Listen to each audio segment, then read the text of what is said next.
Same అలాగే distribution side చూసుకుంటే మీరు ఇప్పుడు సినిమా ఎక్స్పీరియన్స్ మొత్తం షేర్ చేసుకున్నారు కదా, డిస్ట్రిబ్యూషన్లో అప్ అండ్ డౌన్స్ గురించి చెప్పమంటే ఏం చెప్తారు? చాలా డిస్ట్రిబ్యూషన్ అనేది చాలా నరకం. చాలామంది అనుకుంటారు కానీ అక్కడ వచ్చే డబ్బు కంటే పోయే డబ్బు ఎక్కువ ఉంటుంది.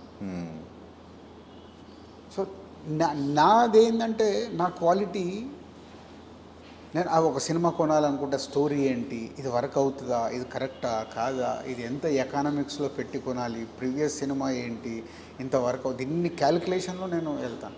ఒక ప్రొడ్యూసర్తో జర్నీ స్టార్ట్ అవుతే ఇంకా సక్సెస్ ఫెయిల్యూర్ నేను పట్టించుకోను.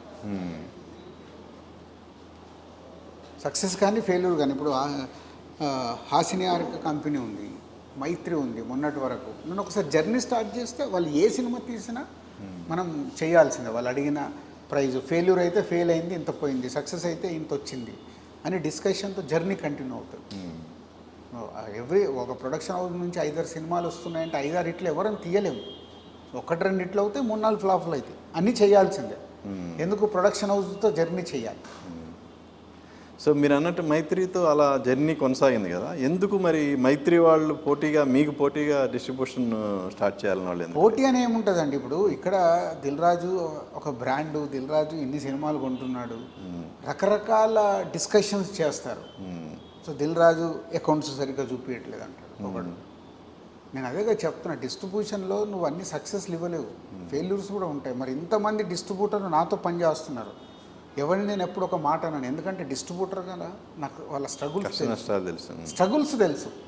పైన కూర్చున్న వాళ్ళకి ఏముంటుంది, రాళ్ళు వేయటానికి ఇది అంటారు అది అంటారు, రకరకాల. ఇప్పుడు ఇంతమంది స్టార్ హీరోలు ఉన్నారు, ఈ star hero cinema extraordinary revenue వచ్చిందనుకో, ఆ హీరోకి అంత వచ్చింది మాకెందుకు రావట్లేదు అంటారు. సినిమా బట్టి వస్తుంది. ఇప్పుడు నేను తీసిన కొన్ని అద్భుతమైన సినిమాలతో ఎక్స్ట్రాడినరీ నంబర్స్ వచ్చాయి.